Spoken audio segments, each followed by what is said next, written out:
Halapaini tu ka whakamatala, honani whiroa ma whaingata, no noa tawa ke whai ana, me tatalo moe o tu hei lala.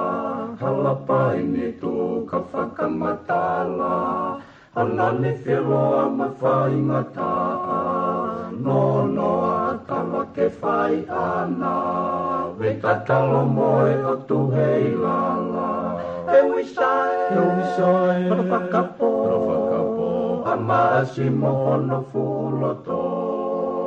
Kaneongo, eneto, na maunga ki e tai pono. Na e toko, e whanua, e tupau o hapai ki o lunga. Ke malui, me o lunga, atonga ni o whai o tupu-tupua. Utulai na o tumatanga, matakau no me ka whakautanga, matangi mari e ko maua whaanga, utukalonga luko e hakeanga, utulai na o tumatanga, matakau no me ka whakautanga, matangi mari e ko maua whaanga, utukalonga luko e hakeanga. He wisai, rawakapo, amasi mohono fuloto. Kaneongo, eneto, na maunga ki e tai pono. Na e toko, e whanua, e topau o hapai ki o lunga. Ke malui, me o lunga, atonga ni o whai o tupu-tupua. Lele a moe mai ko mokotu, ko e whangelolo a halai walu, sia ko ka whoa alo i talau, lo se o whatai situ a o whatu. Lele a moe mai ko mokotu, ko e whangelolo a halai walu, sia ko ka whoa alo i talau, lo se o whatai situ a o whatu. E wisai, rawakapo, amasi mohono fuloto. Kaneongo, eneto, na maunga ki e tai pono. Na e toko, e whanua, e topau o hapai ki o lunga. Ke malui, me o lunga, atonga ni o whai o tupu-tupua.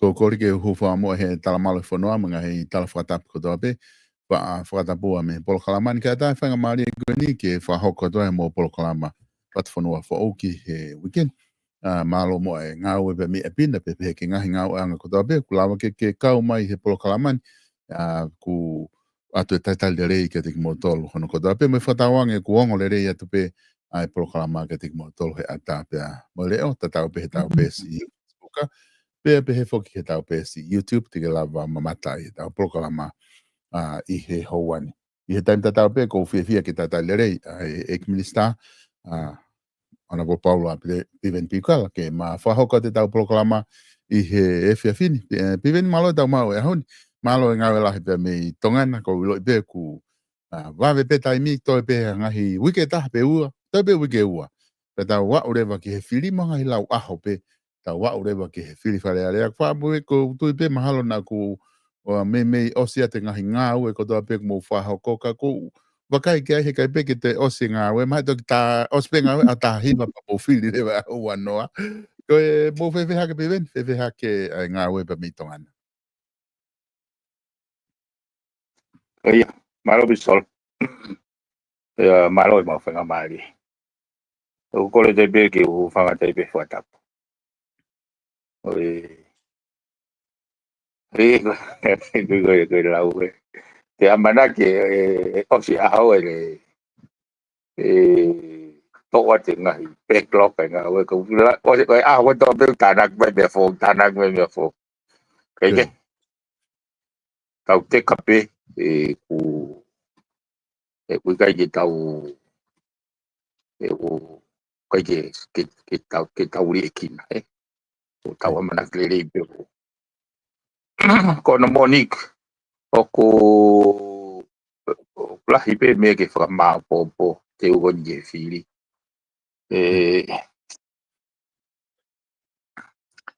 ko ya mana ken ke la to ngai tau te ni mano ko ni stuto ne plahi apu te me ke ai mahalo ka pa ai toki o sia he a tu site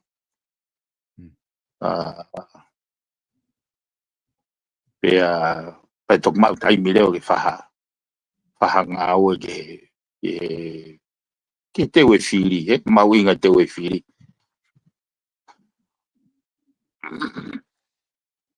mana toki mau ka whainga maari le iai ke kaua tu ke ngahi programa campaign e kau candidate o nau pou ke he langa ngā ue ke pure i le e whanua e kono moni loto i tangata ka mea puri ka koe mea pe ke tau whai ke tau turi pe ke tau wiri taki pe tau e kai ke tau mohe pe pa mau ha mea le ka ko whamalo e pia solo he mea o wai ke ono moni o ne au mai nangi ngahi e whias pe ni te o si a o ki take have e ko o kau whaka ka jau te hanga whakatare i hata ne hao mai ne isi we ka whampe he ki foi taimi fe moi kina ko ni nau i whapeta pote nau mai e mai na mai me fa foi tui e ku vave be fili ka toki ano e trese isi ka kono moni ko palo pare mo uso pa ko palo pare mala ka ko lau e whainga male ko ni solo hanga i kusio ko foi kato hanga i kone te au ni manoa ko ni stutone pea tau hanga osko iau toere vai tau foi wike ua pa tau fili whare area o tui tene o mai mamalahi e kakai sabak time ke tau reset i tau whakaukau o mai mea o mai mea ku mahu i ngā whamomo ai mea mo ni o mea whamomo ka ua te tau hangi o tau haka pehe u whakamamata o mo i o he ai he ia ta mai kakai pea o ai peo fili without really considerations ki pehe ke nau hanga whakaukau i lere ka ke taki mai pe solo ta programa ke ngahi siu ke pehe ku o ku mahuinga ki ta whakamala i he mitia yo ga bau toki vai te ku ngai whakaukau le anga kone hala whanonga mai te we ka tonga te oni manoa pe moi whiwhare Koi. Ko tui mahala sai ki kamata mai me he ngai mea koe ni ku o se hoko ko ilo i pia kui lahi ai ngahi event ko o si whahoko ngahi o wau ko lava ke whakakato neongo ene toi si e tai mi pe me whemo kina holo ai whahoko ngahi campaign e kau candidate ku nau atake nau campaign kau ke lava ai o taufi ai whatongia ma mawha ko ia mo fuesia he pule anga ma ai whanua ai ko pau ke whakakato ai ngahi whatongia ia ko ia ka toki hoko atu ho mo campaign hanga ko tala noa ka o se tau teo ni manoa to lava rewa ma o hanga hi ahok toia tu ko ia e toki ma ore ki whainga maari ai ke toki whahoko campaign ka koe tano pou ko ia ai hala whakakava na talo pe foke ha mo hu mai o taha ia ai kaweinga na ai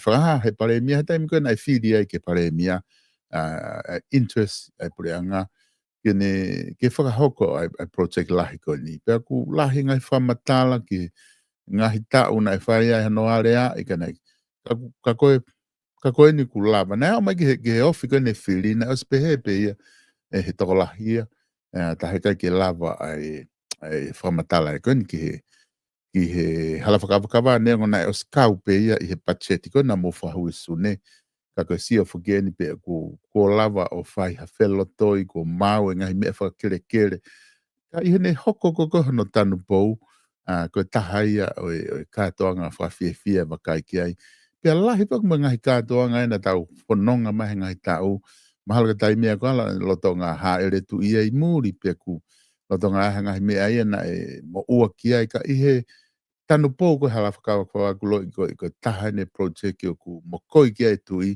o ku na ne haere ai polokalama koe ni whatonga ki ne fofonga fia hai polokalama koe ni paka polokalama project life koe ni piven ta ue tolu panga tolu ngeau wha tolu panga tonga tolu ngeau wha tolu miliona ai fo i ngā ue koe ni koe fu ngā ue lahi au pito ni whahoko pewe ho wakai ki ai he ngā ue koe ni ko lava ke whakahoko tanu pou kai hoko atu ai ngā ue ia ki ai pakapau au ki he whiri nove ma ko ki te hane kaunga ana ko ata mea kotoa ke lere ngā ue. Ko ia sor. Ko whamaro no mai isiu koe ni. Kai tu ke wahe mai mei mu ai. E koe isiu koe ni na ke he viu e taha kotoa. Ko te whatano e mea koe ni he kumari unfold mai o au mai ke au ni. Koe taimi koe na whakamaranga i pare mia i te koe whiri pare mia pane mention e ala kawa. Na kua vare au. Kawa we ha o vare. Taimi ka tau kai ke fu convince ke whakaukau. I foi taimi no. Kana ko vare ai mo ai mea ko ia e ne whakaukau. Pea ko ku position ko a ku kai ke pehe ke tai tui ki ai kau pehe tuanga nge ke rolo nge e whakaukau ko ni pe ku realistic. Ai ko wanga whakaukau pe lava o whakauko Kage whanongo kage sia he maari he mea ko ni he rangai ko. E ku look back, reflect back again. Koe ai ko Januari, Februari, mau kamanda Februari. Maasi na hene kau consultant ai World Bank mo ADB. Ke whahasio ke fotua ko me pare mia. Ka ke sio ke men ko whatara ai ko hanga e ku ausia mo whakaukau. Ai invisible hand in the design, kai koe ke tauhanga whatonga ai foi dimensions angeha a divine dimensions ko foi taimana hene ka consultant lule fu mo fui la pa ko felere ki lo ka kai lo tokolo o convince le ka consultant to don ge a fa esa get away neongo ai lahi sili ni ko donation be e ongo panke ko grant ke ngahi climate change resilient program for mamana unfold mai ko wa o mai ki he ono saine control ki a ono tenta saine control ki ya wen kon kono tanpo ono whakailonga i ko o kulava pe sio ke mauinga ai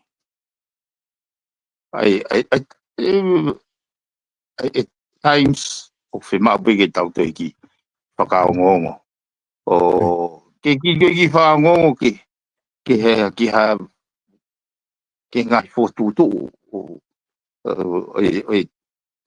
tai ha mai hanga ko usio solo neongo ko foilea ko na unga ki tuange tau teka ko foilea hanga ha foilea whakara tamai ki pe ka ko elito pe ko monia ko whakakauka kula hipo ke taimu tawala to fe taula ki ha foi manga fa o ku ka ke whakawhia maari ka ki tau tolu pea tau whakakau tau tolu ia ko se hala ki pe ko fai whamau da dole foi mga whau ka tau fai whamau da tolu ia i tako e na hinga pe ke hoko o pe ko ngā ka lawa ke unfold mai e ne whotutu he ne hoko atu ai na whatonga i whukau ia ai foi i dimension ko ia rahe me ai o tawata to tatu si ai no fe ko nei to hoko mai ko he ahu taha e besi mari moni ko hoko ai foi me agoi ke hoko ai foi me agoi ai o pe ta ko nei fotu tu be ke pe ka tau no fo da to puputu o fa da no fo ke ta no ko lo de fa sa pa de ai lo to ko mi ko fanga to go so se fo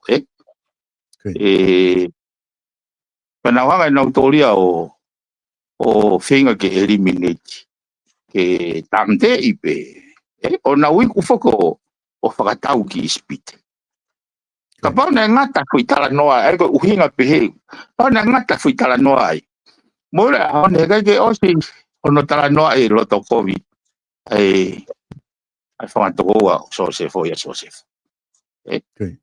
alu foke foi tala noa ia alo ikwa so se foi a hoko ko pare mia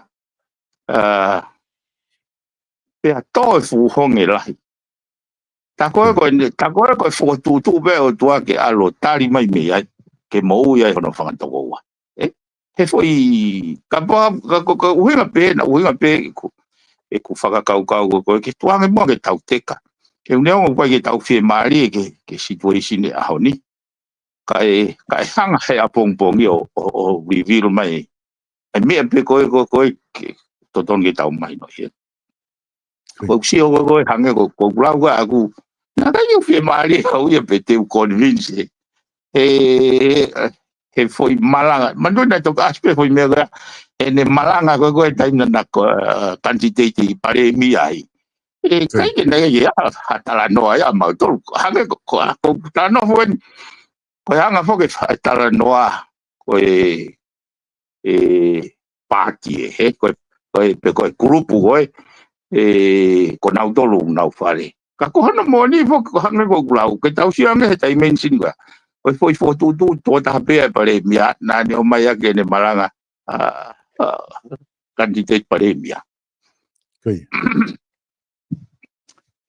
ne ka ko hinga ko glau he ka ke tau tai mari pe foi me ta tau ta fo ta tolo pi fa ta pe me to vai ki tu ai ma inga ko ke tuange ta wanga ma pe fa nga mari ke le o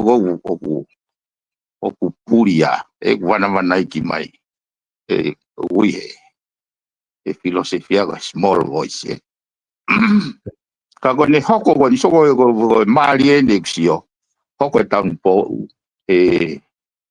mahinani tau te au ni manoa hiri whare area. To all happen at the same time. Hange ko ha foi tu. Hange ha foi tu from a divine design. Hange na design mai ka to hoko peta to ko mea ngau no whakakato. Wai whake lau to hi pe comes the hour, comes the man. Hoko pe tā pe taimi mohono tau tangata mohono tau kai. Ai ko sio ko maare ia he. He koe whakakaukau whoke hala whakaukawa. Koe o kange ha amanaki rere anga. Age o tene hanga o mai anga whainga maari. Winga tau hala whakawakawa. Anga whainga maari. Kaike, he ne hoko koe hala whakaukawa ki mua au tauhanga o maka ia e. Tau teo ni manoa e koni stutone. Na tau hala whakaukawa mai behe. Ake koni stutone me. Hawalu fitu ni mawa o mai ke ahon. He tau tangata kehe. Ko tau tangata koe na nawanga fotu. Ai hala whakaukawa koe koni stutone. Koe ke nau hen no te ahon. Tau tangata fo owe ni. Moni pela wai toi comes the hour, comes the man. Ko mana tu fo solhe. Osiko ko tapu ni ko whare alea. Mai na ni pe. Pea ko mau mai go lolo mai. O whera kuma kauru o MP ke he ko peangi. Masi. Toki o wale haka pea o tapu ne whare alea o go i roto pe. Amana pea o foro. O tange. He whare ngā tahi na e wholau mai ai. Na wholau mai ai he poro te whare alea. Os taimi ke utawhi atu au. I he whakaukau ai tangata. Kako kawawe ko urau. Kako ke he whotutu e au toa. Kako e anga e whakaukau solo ke. Maari e. Koe hangai whukoe ku ke tala noa ki ai. Neongo ene asi koe e whakaukau. Me he pare mia kana kai ke te whanongo hatahai ai. Kakai pe me he pare mia ma kapineti. Na te whahano tala noa i ke he ku totonu ke te toloi. Mau mana tu ilele i whoki i whare area. Taimi kana mo hū ki loto. O atu mo priority whia mao he pare mia koe hala whakawakawa mo hafua ngahi. Whia mao ki whai mo whakama opo mo hafua. Ko ngahi project ia. Na malanga ia kau ai pe ai preanga ko o malolo kau ai pe me kau no pele hange ko ni ko tau pe ha ko ki he hala whakawakawa utama. Pe fe ke toloi e project lahi a ko ia ko koret ke preanga pare mia ke mo toloi. Ke mea ka ke toki hau e mea ka ne whiri ke nau toki whai. Na te tau ka hau. Ko ne ai ke sporti. Mo kata o te mo wala ke sporti tuku ia ki he preanga hoko ke na tau mana to whai tutu uni ai. Anga ta ofi holo. Ai preanga ko e nau sio pe foki ko ki foi taimi ko mo hawai. Mahina pe valu pe mahina hiva. Ono ta ofi. Ko mea maari he aho ni. Ko taimi ko o se ko tanu pou ku talamarewa he tolahi. Ko project ni tau behe hua kau meliko. E ke mahe tau he tokolahia. Ko mo tanu pou ko ni project ia preanga ki mua. Ko wheho mo project a mo dolu ke mo hua. Ko masia te whoke ta wha ako ia.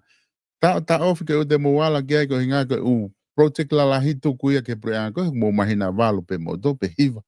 Ko ni au ko ni biveni ku kamatarewa ke talamai ke project ia ai preanga ina area ai mai preanga o akilisi porque preanga hai to iwaka no ka ni tu uia ai project ke ni mahu inga au pito ko nga he ko hange ko lau ko fonga pe ko toka nga hiarea me ki mua ka ko hai ko te ni hanga o whakahu ki he nga ue pe me budget ko preanga ko ia ngune hanga o whaka o foi polokalama ko ke o hange ko tanu po ko ia o ku whai he aho ni ku pehe koe e whonga ngai preanga e biven pe ku pe ku tatau ai pe te toka pita whakakato ka ke lau pe ka project ia pure anga ia ki mo na nau laki fofo ai fe whakau kau.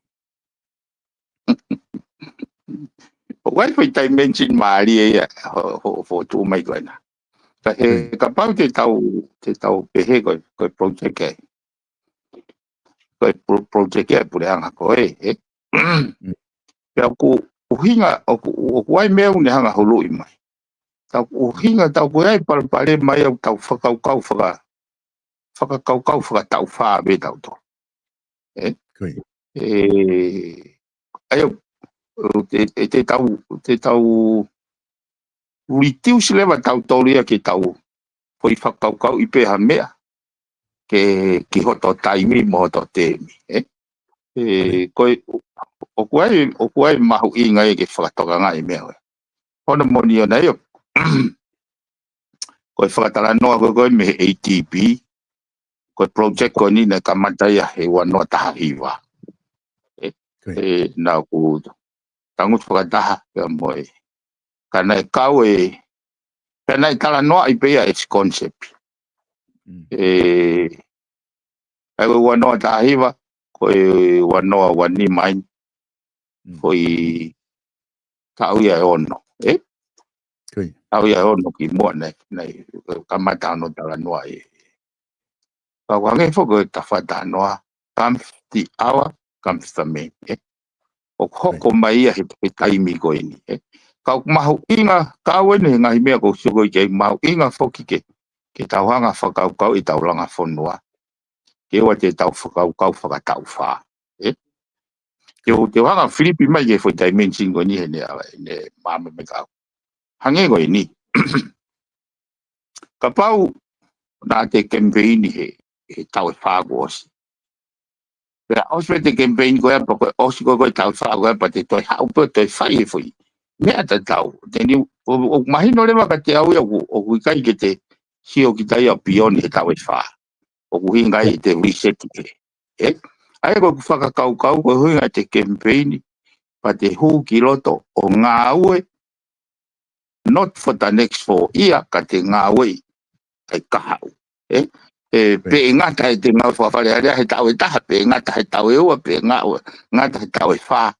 Ka wikai ke condition e te ngā ue ke ospe hoto taimi, ku osi e te ngā ue ke peheke. Aia o koe konga ia e ku si o koe a ku ai mahuinga ke maungau e lelei aki ai taimi o kui whare area, ke hoko pēia koe te campaign pēia ke kakai. Ke mea fua ke kakai. Aia ko iso koe whakaukau koe campaign, ke mea fua ki he kakai e te campaign, ki he te tāu pe koe te tāu. Ka hange tisuri kāti lewa e te ngā wea ki taia. Ai mea koe mea mone o totonu ke hoko e koe mea fua. Peu he ulama pe he kakai o tala ai mo uyo fei lau mai mo uyo whahauhou eiki he koe ongo mea e ua pe koe te alu ki loto whahauhou eiki po te alu ki loto o fei lau ke te whasewani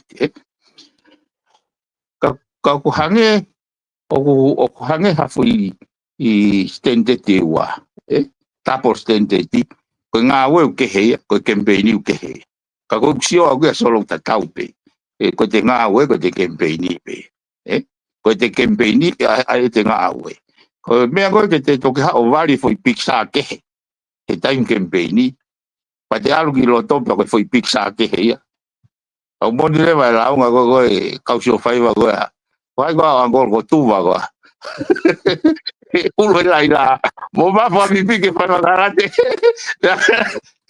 ulo fa ma e vai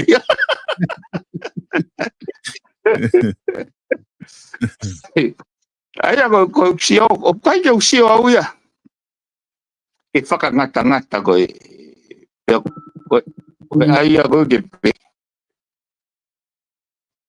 ai ko ke o ku ko ngau ko hu fi ni po ko tan po we ni po ko u ngau ye ka ko feho mo ngā we, ko feho mo projeki, o ku wai me eu, wai me eu o fehala ke whainga measurement ko ia. Hange ko ni, ilo pe kita o taimi hala pe au hala. Ke te ko tu ha mea fo, ka ko uhi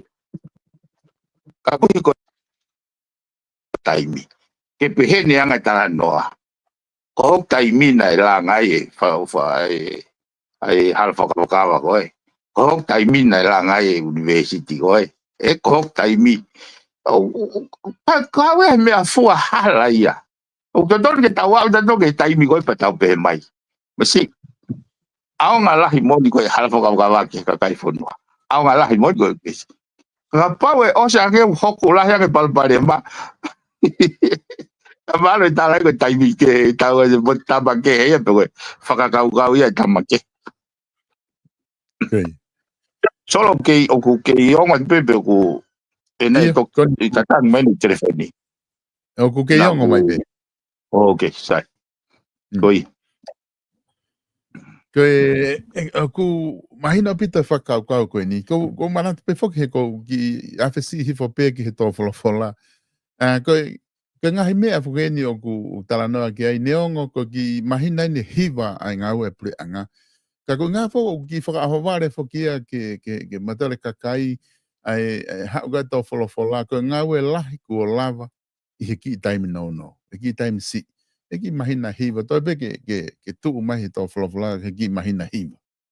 Ka ko uhinga ko taha ni ko osipe e tō wholofola ko hoko mai rewa ia ke u project i lalahi ko ni. Ai ko ne tu ko o ku kau ai e umea ko ni hono o mai ko ia. Peko me o ku mau wakai ko ki ai o ku hoko hange ha lula fua ku ni o mai ai ngā ue ko a ki mo tole kau taki me whare area ko me ai o ku mokoi ki ai tui ko me ai o ku whemau he tui ki whahanga ngā ue ki ai. E ku ni hanga po o mai ngahi lisi me umea. Ko ai ngahi me ai ku ni e whehu ia mai. Hangai ko ngahi taimi me koe na ai tō wholofola na e pehe ku. Mo campaign a ke fai totonu ka ko fe report e ka minister mo tau ko fe receipt se wa ngahi me o ku tu i mai o ku ai to no pa ko le ngahi to flofola hanga ko ni ne hanga fa malo ia e ki time no lava ai nga we lahi ai ko tu pe no ku ka wai ai hala fa ka va i he moko i le ki ai tamatu i he funga we ko ni ke lava fa hoko i tonga ke funga we lahi ni e piveni Solo taulawe fuka de nai e mea. Ke loa toa koe hene ai kau consulting. Ke whai ha feasibility study ke whakaukau. Ku lulu fu mawhui ke. Koe lulu e hai fu mawhui ke. Koe hai intensini. He koe mandu whaka e ta whatara noa ke. Ki he whakatara noa Einstein. Coincidence is how God want to remain anonymous. I loto o tua, ai ko neanga ia, manduga ko tangata ko ni nane discover lahi whakapuripuri e universi. O taulava le vai o translate mai ngahi iwi puri o universi ki ha formula ke whakafikai. Ke taulava o fetu taki pa moe. Pa moe fufo i whakapuripuri o universi, ko heanga koe ko heanga koe ne whatanoa, koe lahiangi ene ilo ki he sai e nise universi, koe lahiangi ene tui ke he existene o tua. Ai ko kuhinga ka no be he koe foi statement koe au, tau ifreki mau pe he whakau koe taimu o ko whatonganga i heke e mea, o ku hoko, nei kai ke amanaki e hoko, ka oku hoko, Pea osean koe au ten auti, peia koe, nei, konga peia e palani, Ka gulau wani ke he mea koe ai coincidental, ai hene kau mea, he lula ai mawhike. Nai mei malama peia ke nautoki whoki pa toki mawhike. Mawhike pa nautoki o mai. Ka koe ne hoko koe o coincidence, O lotonga i nau he ni kululu e mawhike. Ke nau hanga o make determinations o ko project ko ne halfa wa ko pau ke faia na komite o hange ko la wa ke tolunga miliona tolunga fango fu miliona ko ki ho no ai pau ya ko na mo ni hange ko fa matala ko ki e langi mali ke langi mali lau mali ne afio pe o ko tu ia I solo ne reinforce my mau inga fonuan ke progress ke langa fonuan moving forward me foi manga fa go ni tau tau ni manoa ko pau ke tau fenga we aki pa mo ne afio it's a must there is no iffy about it or there is no two way about it there is only one way ke tau unu me heni ki he kahau ko pau ke tau fenga we aki pa mo ne afio ta foki e mea koe na o hake I whare area koe tau whaulao at koe ni he ilo pau o hau e ne afio ke o atu ke whakamoni mai ai a hai he koe konistu tone e toki hoko koe lao ka pai whakamoni wafa kai ne afio pea mawawa mautola whare area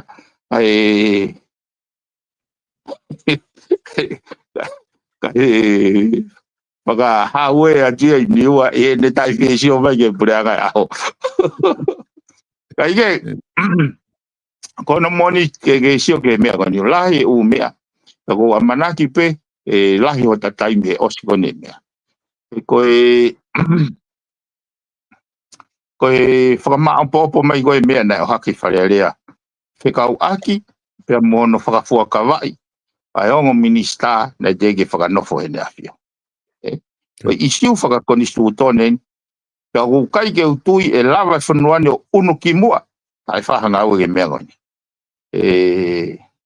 pea koe mea koe ni pe e whai ki mua he whiri pe e whai he ose whiri ka kua pau ke whai he koe ni solo e koe isiu en koe konistu utone une tuhu I pau une tuhu I pau mai koe kau minista e whakotu koe whatongia e pare mea koe ne whakotu atu kau minista koe whatongia e a whioko hono whakanofo e kau minista sai anga maheni en sol ospe whakotu atu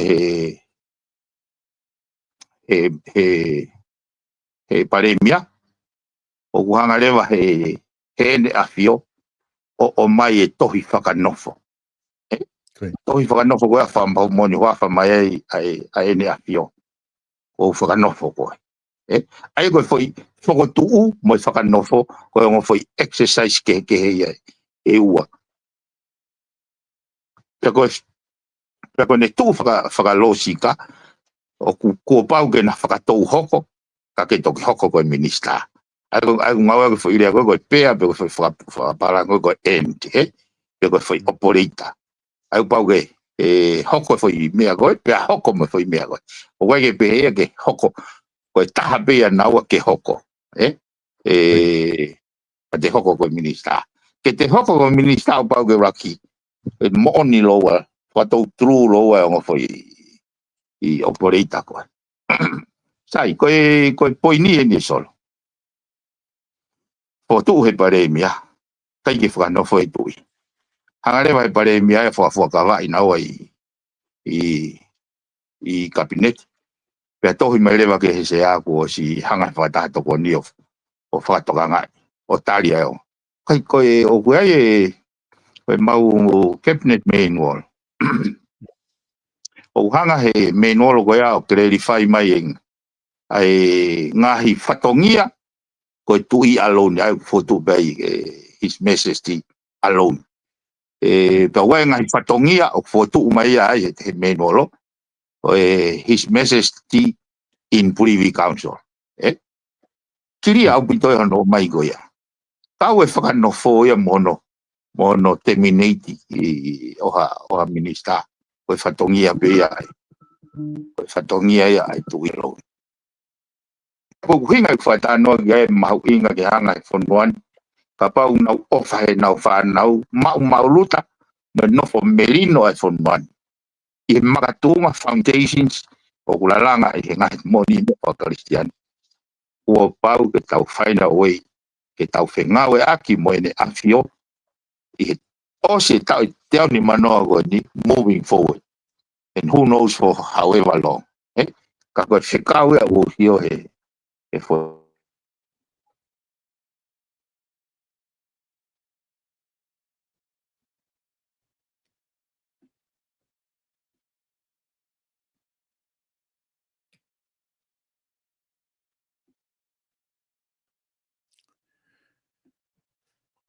Ke tā ke mahu ki motu mai e tau polokalama pe me ko ngā ku ai whukeni iho ku ai ngahi telefoni ku lotonga whahoko. Ku uhinga e ne motu hia e tau. Pe mahalo na ki tropu pe interneti ia. Ka mō ki tatari pe ko ngā ke lava ke te whoki mai ai Minister Policy. Ke hoko atu ai tau polokalama. Ke i te lahi pe tau taimi. Ke whai ai whakatala noa ki a teia. I he tūnga ko ia. Ka ku taimi tatau pe ko whiawhia pe ke ate whamalo. Ke tau kau sponsor i he whainga maari e koe ni. Koe ngā koe lawa koe ia ke nau ke i whaitako ni e ngahi polokalama ko atu pe miheni. No walungi au, walu hiwa walu ki he South Pacific Loans i ka pau ku ke whia mau no. I he tau wharekosi ulu, i he Francis Tickets i loto Nukalofa. Hanga ke tau moe pēau building o ku nau iai. Ke taritari lelei koe ki hao kosi ke whaafu ofa. Ka ki ngā taika ka tau whare wala ko ia Page Fashion Store, hanga pe moia ke tau moe pēau building i loto nuku alofa, tika laba mauai ha whahinga wala pe moe na uta fo o ko ia ku o lotonga iai, pēa mo te teo ke o atu ki ai, teke laba pēa whetu utaki hifo ki ai.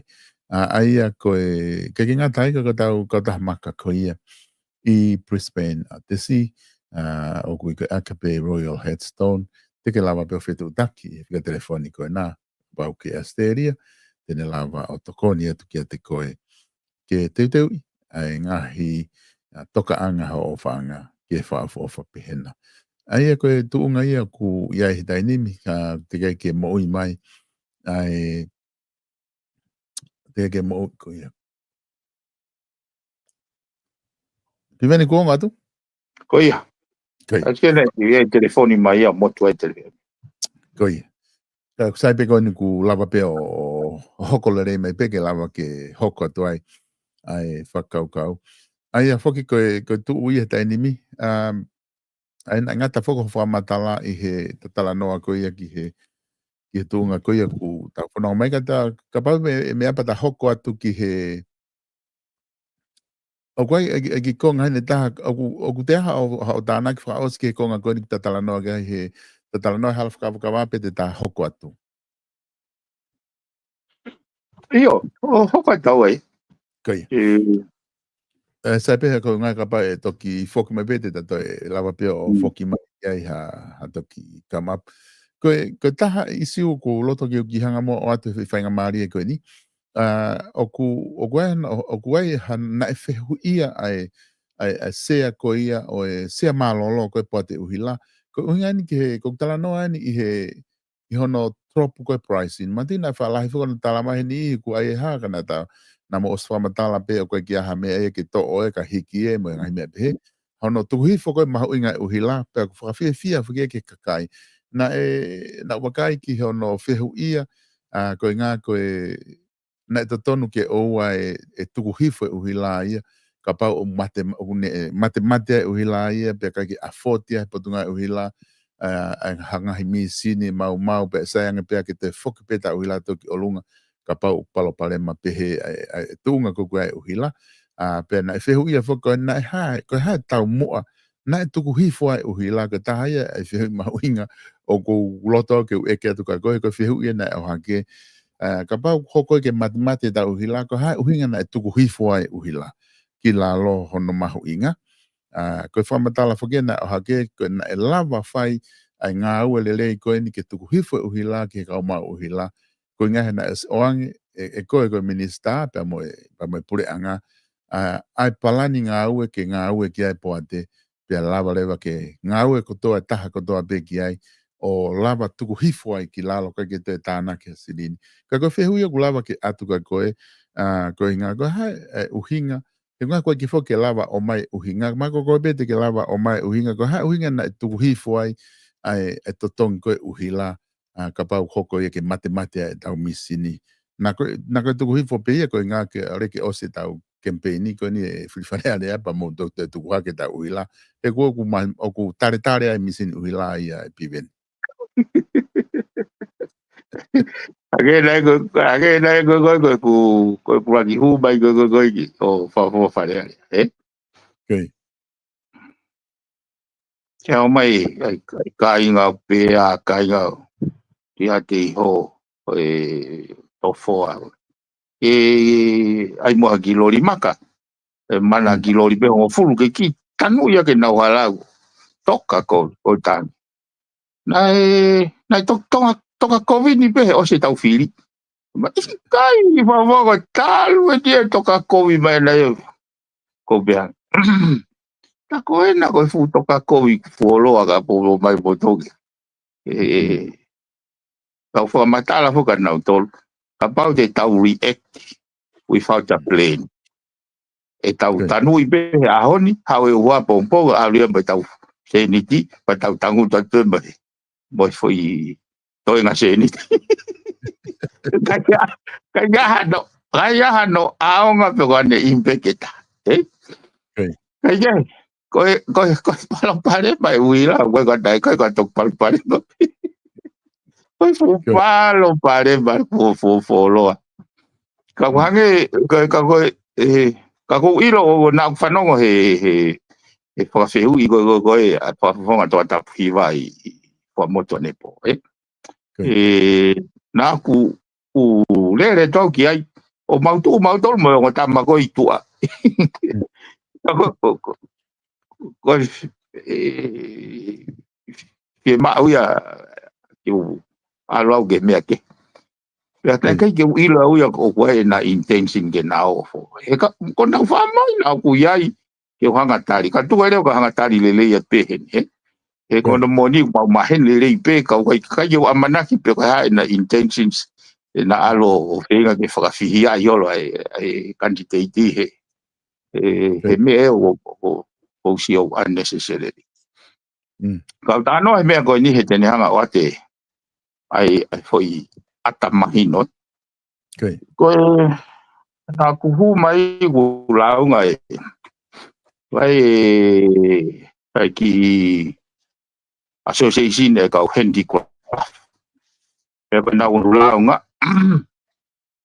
ko yang ko fo tu ko e ka tu operator e mo wa fu e tai no tau ma ga me ru ave na autoria fo fo tu mai a i feito ia o kai ke visible ia ke ka tourist ke ai ko na fa kau o ku make sense ange ke o mai e ka handicraft ke foi ta feito ko tai mo hi fo mai ka tourist me va meri na fo mai handicraft tai mo na fo ki mai me na tua hopo me pasi fo what handicraft ko fo ngai tene hanga entaise ka tourist ke whakatau e handicraft ka ai fine matua ma uhinga le ia ka ya ui le vai fu whakatahe ka sector ba ui mai mo wa fu ui mai mo tourism ui mai mo tua operator ka toa ka stakeholder he fu foi sector ko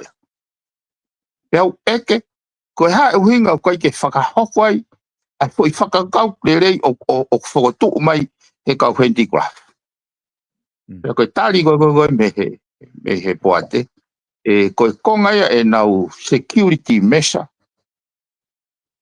ke iai ha evacuation ke pehe ke ono tukuange mai koe kakai ka hoko ha vela whakawhai ai waka meiri ha vela whakawhai waka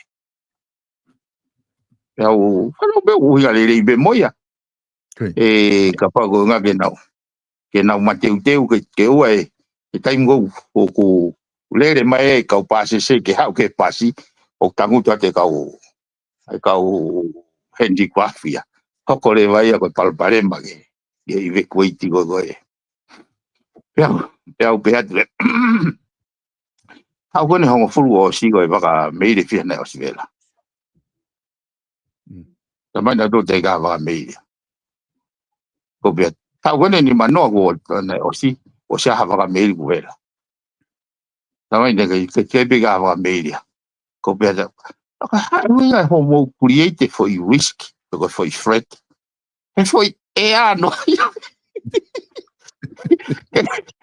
Ke mo iri fia ai na vela. Ta ui ngai homo whama wahe e kau.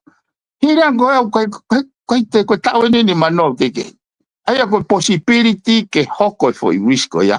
O koe ni noa. Taha noa. Very negligible chances. E kai pe ke ka tau iri fia dau dol. Hono o mai kau. Pendigraph. O fotu in between. He waha ai waka meiri ka moi pastua.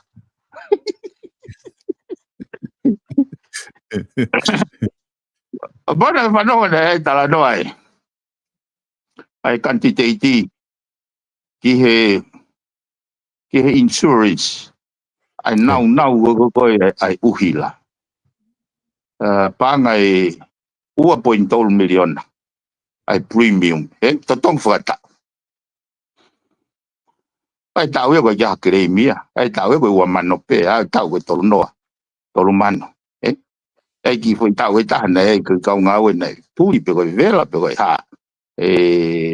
Ova he foi tau e tolu e nei. Kreme foi whakilo o sambi. Ka pau te tau hanga si o wharerei. Hoi te ke hea pa moe foi risk o vela ai whakameiri. Oku si e chances, probability ke hoko, oku very negligible. Ka tau hanga to ai fu mesa. He kou pehu e fusoro. Koe 1.2 miliona koe koe totong me fe. Totong me kau totong i uhila. Aia koe katoa u fault katoa ai management. Pe koe tau lau koe pure kovi. Oku totong ia e kau mau uhila. Koe uhinga.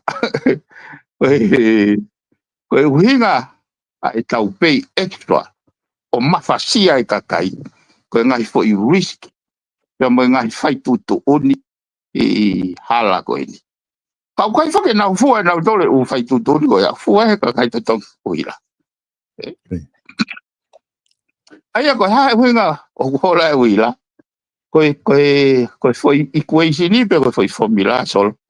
Ke totongi pe he tangata totongi uhila. Ai whakamore pe hono haka mo hono potiu se uhila. Kai ke te kawa e pure kovi, kai ke te kawa e ke te kovi, mo insurance tai uhinga, ko uhinga pe he. Sai, aia koe whehui koe pe, hame o mo horoki ai.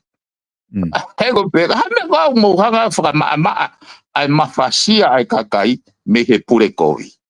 Kai ke tuku pe pure kovi, ke mawhasia ai kakai. Sai, koe pe, koe winga he na wale ku. O alu atu pe o kai ke te lava he uhila ia o whakalere uhila. Sia koe foi fia ia. Aia koe te he na o wale ku vela waka meiri. Kai ke he. Ko tamiano ko kau hape hape. Kaku. Kada kai wa manaki au te na o mai e mea ko ia e whakaukau. Tu ke ka pau na uhinga ke na hangau. O whakangari kovi e. Ai kanti te ki isiu ke he. E una popoha. A kanti te ke. Kako kuanga i siu ke solo ke tae maa usia pe. Koe mea koe na uhanga. E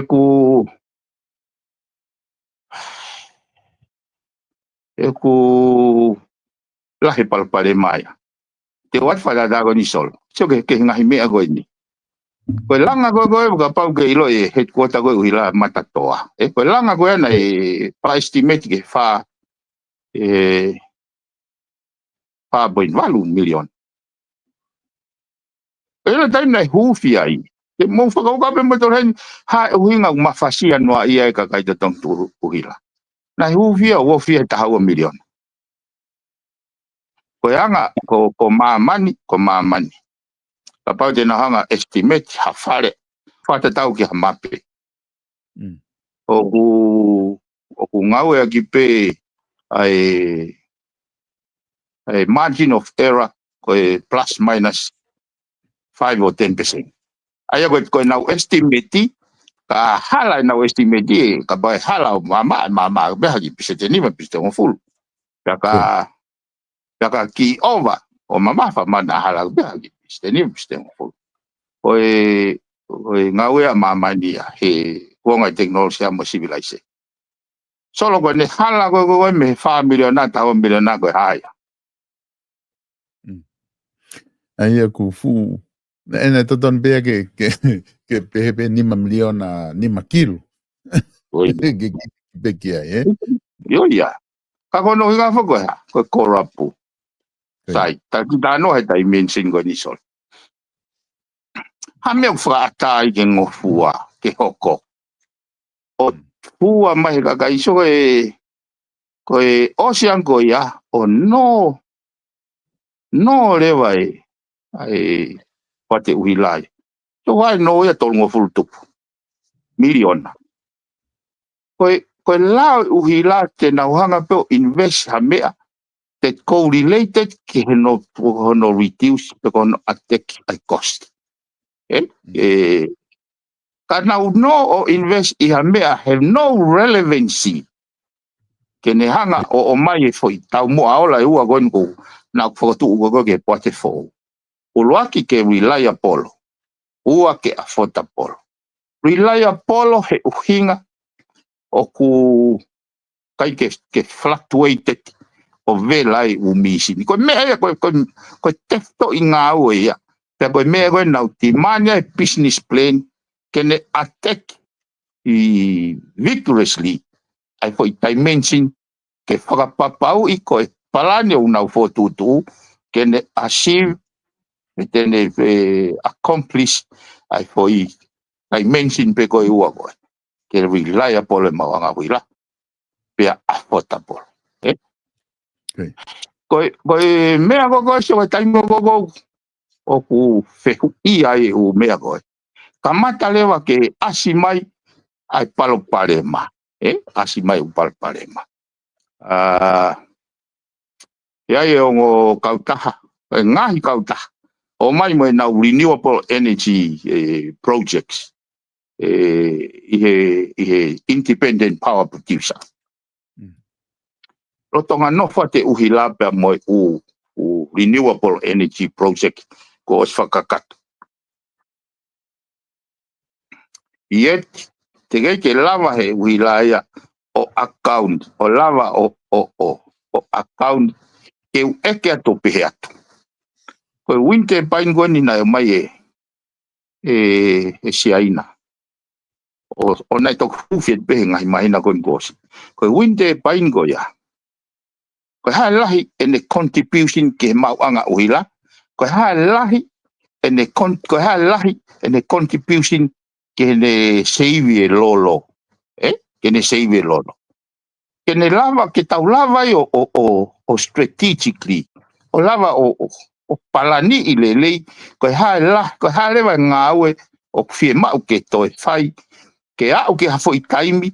Tau tamte e fumisin uhila. Ka tau lele renewable pe. Te ke lava mape I mai mea koe I ha palani. Ke stock te iki I mai. Koe tau mea na hu mai solar energy PV me Japani. Foto ia waini. Koe ne contribution ni he. Ayo ko uhinga ke na hanga street. Hala ke. Ayo ko na whanonga ke na pehe. Quantity.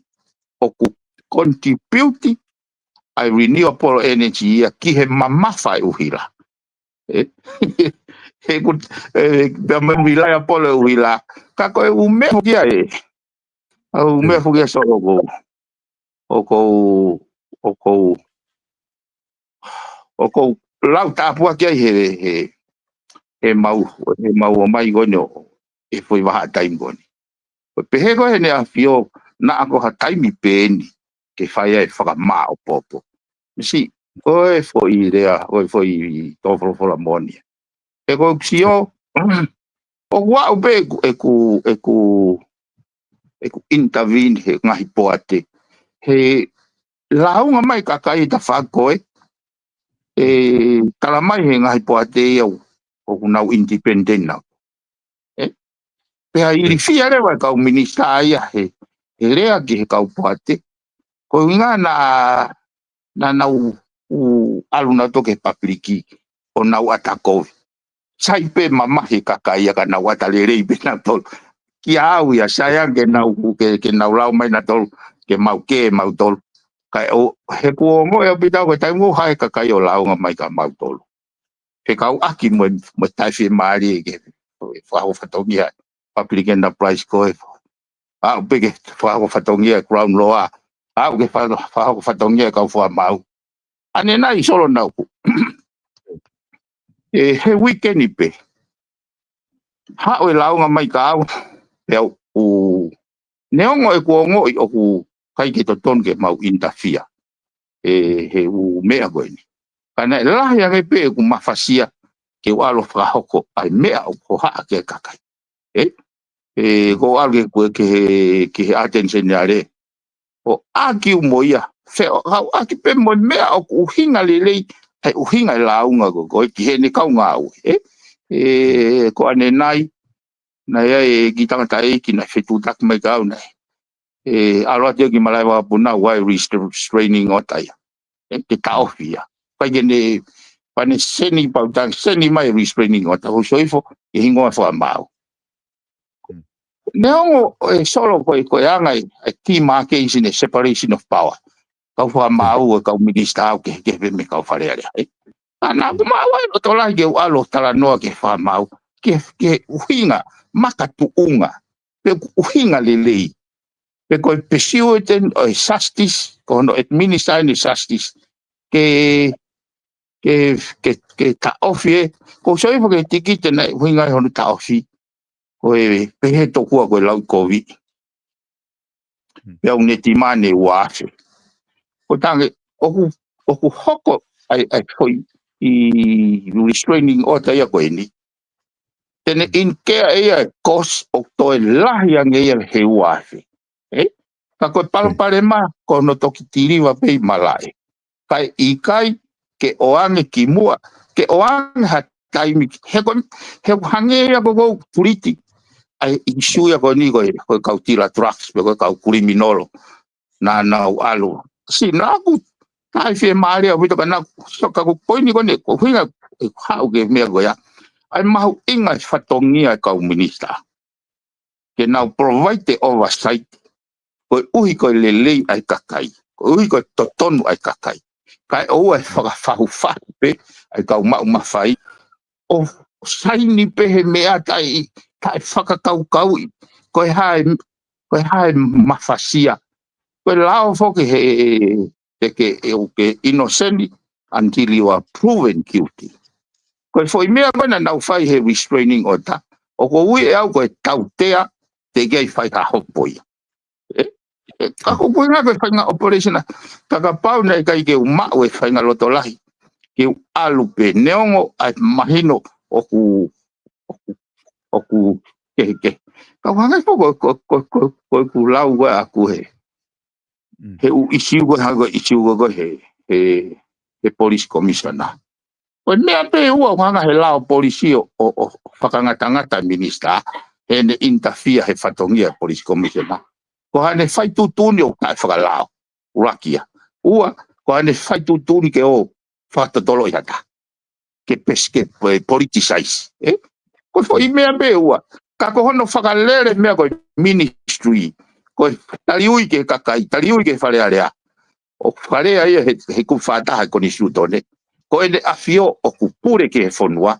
Kako e kau minister au nau responsible. O ke whatonga i fui whakaukau koe ason. Aia hei kai ke utoi pehea tau ia e ho afio. Kai ke ulawa o whai e mea koe ni he na wala tau ia utalama e police commissioner ia. He lao polisi. Hei kai te ulawa au o tu e potu mau e polisi. O tō kai tamai ko ni spotone ko e whang ko e ngawha ia. ko ngafa fatongi ia o police commission o police minister o kau minister ke nau fai tutuni he ai o guia he menolo ai gui pe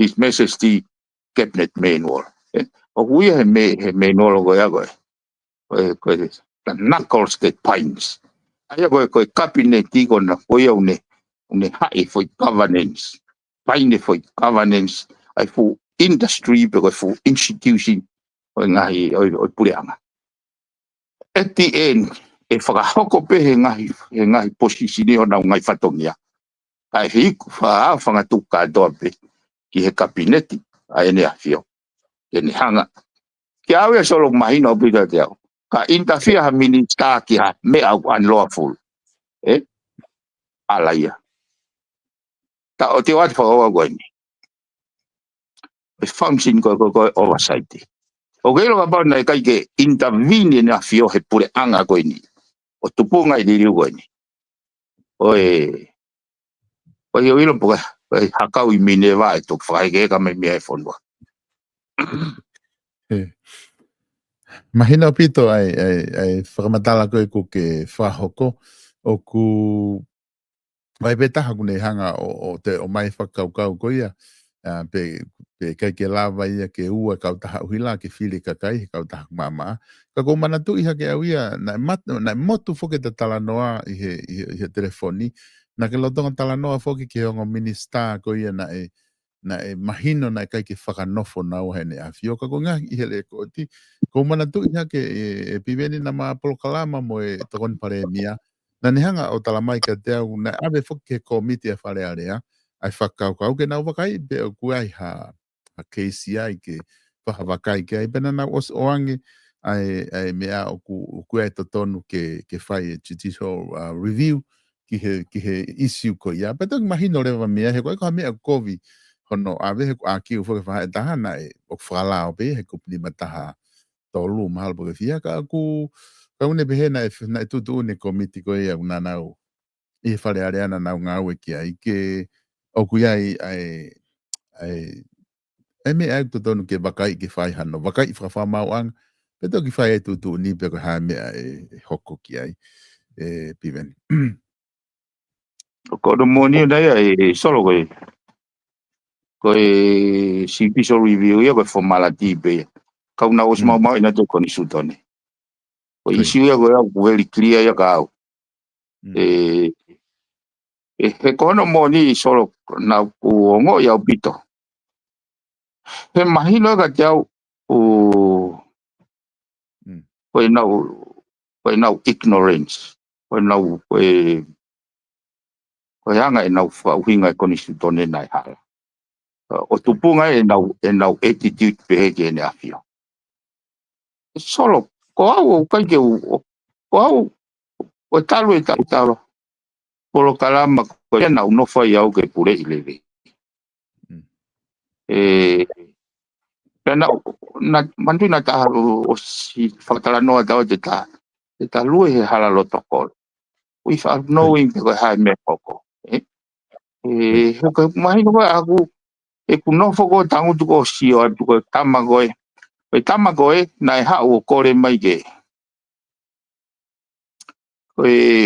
io solo che vanga o te pe foi me ko ni he para tu ya na update mai police commissioner nga o va attracts mana tu ina kui ko i siu per nges foke na kui police commissioner mo attention yale mo lawyer be ko ka police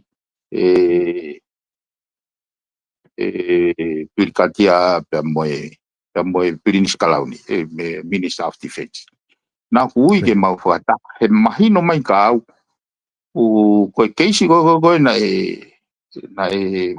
ma go truck se kilo ta ni mai pange pure na fai lo pe kilo fa ki hao ke pe ke te lava o te fa ya tali e to ki hao he kapau he kai ke tau address issue go ya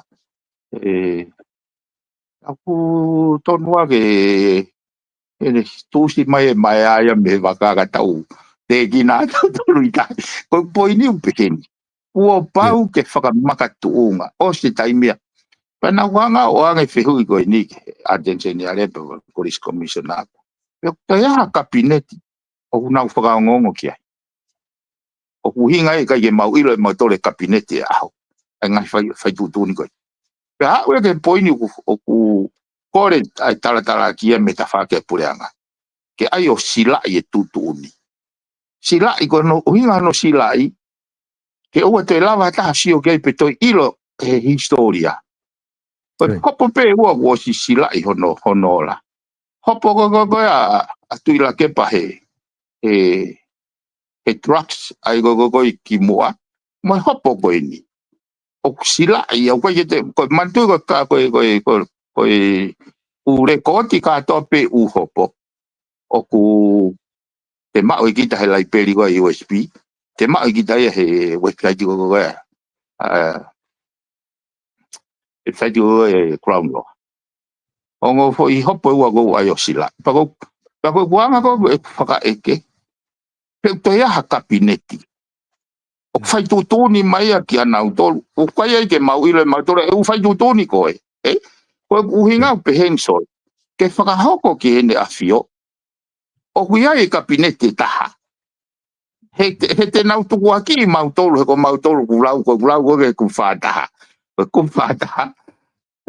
Koe te a fio pure ke whanua. Ka koe kau minista au responsible. Ona whakahoko ngāo. Ai ko taingo te tau e whawhangu when everything fails.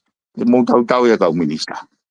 Koe ke tau e he Argentina pe tau e he prosecutor pe tau e kau whakamau. E tau e kau minista. Ai koe mea ko poupehe ai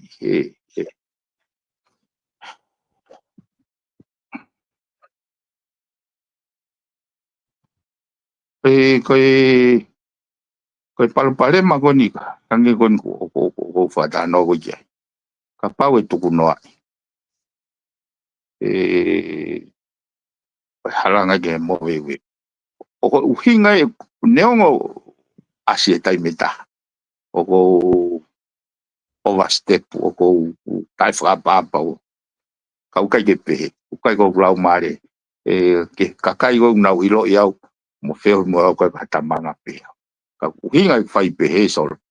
Ke highlight ai mata vai ke oa te tau alu tau ria o hange ko toke tā ko o tūse tau tole vai he mata koe palapare mau e vai matau. Ka paure o whe mau ke tau whaito o palapare ma. Ka whaito he whaitu wai palapare ma. O hinga e whaitano koe. Update mai he. O he taimwe na ue whaitaha koe pananau tā mai. O ange mua nau whainga maari e koe konga ia e nau pākei. I he ufoi network a koe. Fia ui he koe ngahe nau hume au mai foi kaweinga ke ufakangata ai humai mono haka i ta whatonga ta. Koe se kau ia. Pau fia ui ai he unau tamai. Nai update mai. Wai tama polis malolo. Mo tama koe na e heti koe he. Kau kengi koe na Command Zero. Au te mate loa nawa. Life imprisonment. E mo tamai taha ku tau tolu noa. Ngai popula tau tolu noa. He issue koe ne drugs. Kako uenga i whatanoa koe. Koe tama koe na tau te mate. Ani koe life imprisonment. Na e ne fupaiki. Na e puke mo ia he kau polisi. Pea koe se ane ko mika kato koe ne hao kore mai. Ke tuanga nge mo e fupaiki he ko osi saie tamai ia. Tamai ufoki ange o nofo he society. Hagi nanga ilo o si briefing mai au ia ai hanga he tamako ini e through he money laundry o place holo ene siri ni he ngahi business venture ke fufu iai. Koe tamai koe na hao. Ai ko tamutu ko si atu. Na koe taim koe na o hake ai fo ilao. Ke puke ake kalasiko ini.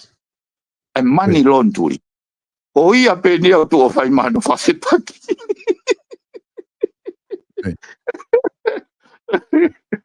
Ma tu solo tata no e mea koe ni. Okay. Ai invisible hands, ai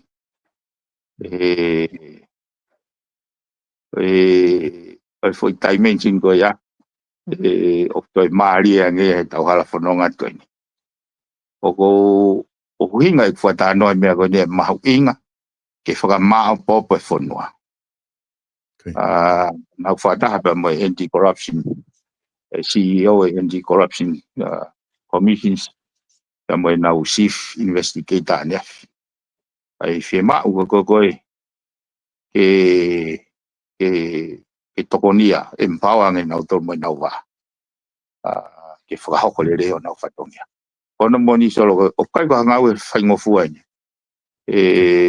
Oku whakaanga ai tōla hi panau o tala noa tae mausia ke umea oku whanonga ai pureanga ho mo whakamau popo whai. Kaike? Koe katoa umea koe ni. Koe tau hala whanonga me ahoni ke kahau he osi he foi manga whao tau teau ni manoa. Na tau hala whakagawa mai e wa umai ke ahoni. Mga tua he whiri koe ni kakai I November. Moving forward. O ko whaamu pe oseange umea koe ni. E mau hata taimlahi. O se a whaago November. E ki au e ku mahuinga ia peo ke whakatala noa ki he atamai e kakai ke taulava o unu. Taulava o transcend ke hale volo. O taulava o ngau e ki mea ofa. Fifisi mua na hanga he o tuao. Wa mawai wai e mon manu me whainga tanga. Ke nau ngau e ke nau whakauka. Koe konga e taha koe ke wala te alo campaign. E koe ngā kusi au koe foi process ia. Koe konga pe ia hala whanonga. A koe ke te reset iau koe te hao campaign. Koe mea peo whai koe whakamanat pe kakai. Ai mahu inga. Ka pau koe ke nau o sa ia ke tō whatongia. O koe tau ataina nau tō. Ai ko tuangi au ia foi spacey koe o campaign ki he kau candidate for. O ko pou ka to peo ke kau candidate for. He koe he si o he mea koe ni he. Ai fuhu hau ni heavyweight. He si o holo. Ai ke tau lau tato o tala pa ko hai saitaha. He kai koe ke mau ha kau hoa fuhu. Mau ingai ke tau pou he koe ne toko lahi ane hoa fuhu koe ne mahulu ange ai hau. Matu ko au lo tonga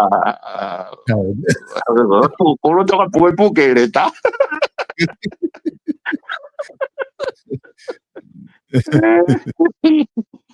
Au fe ma uia ke tau hanga. O tokoni. Kono moni ana solo ko ngau e ke au ia ko space ko ni uhinga ka au ai ko palala ki he ke fei lau na ku fai ke o te utoe au feinga ke tokoni he foi wa time go ni ke mindset e kakai ke tuku mana tu ko o falta no a grise e na no foi mo tu ko me ai fine matua ko o pe foi new mai na wise ni tio ai icona pe he tapai tu peno ve ko ma wat o ka ke fa more no ai te na kai lai pele be mo lai lu o ri funga haka mo pe masima kai ke malu pe ki se ni ti ko ene pe ko ta imaha ki me area mo ifi maha ki me ifi tua ko ene osia ki frapona ko ya ka ko tau natural ai ko tau fe ko ni ke tau educate kakai ke o te na u vavanga pe na fakau e taimi mari o campaign la ngalo e na tolu ko pesete ni manoa ai hako tupu mo fa na tupu o ko ke na fili na to ko na fili o falala te pesete ni manoa kakai ai hako tupu e fonua ai fainga o te ge na tau wata o fai giralo o falala dia e fai mo oni mo e faka poto e na fili ya papa we na fili be ke fatori a pe ho na loto mo na manako au ye na usio ke loloa ko ha mo oi ke fei lau Ai tanga o no foi tua. Agora lo fa fo ngai ngai pe. Wa ngai fo ka. Agora me mari ko tonga tau fitu solo. Ka gai wa na ma. Ka ye na o siokai. To na tu ha pe na tolo tana ki e miliona ha o foaki. Wa ka tana ki ma na tolo. Wa na tau wa na tolo tana ki o foaki mai ti si me no ka vai tolo. Tu ha pe tana ki e miliona mo. O foaki ke koristoga mo e na. O kai ga kakai ke siokai ke ai o takaki po mo taka pa kana ye ke whakakausa Piveni ko tu mahino apito ai whakaukau ko o mai ko tu mahalo de ta whiunga i pe he whiawhin he ngahi isiu ko ni ku talawa talanoa ki ai. Ai beta hana ni whihu i mai pe ko toko taha koe na ke talanoa ki ai malawa punana e lava o si folau pe i kai. Ka te wat ka te koe ka pa ua hame au ke loto ke whakama apopok. Au si koe tata toki sai pe koe na ki tamai koe ose ai koni situto ne. Ai whamanatu koe tau te ani manoa. Te mau pe ngai whainga maari ai ki mua he whiri ke whakalahilahi ke upolo kalama. Kai tuka te koe piven, pa ua hame au ke loto ke whama apopok e. ko ye sol ko e nai lava i po folau ai to ta ko ni ane nai ka ko ko whakamalo i la hea e whamau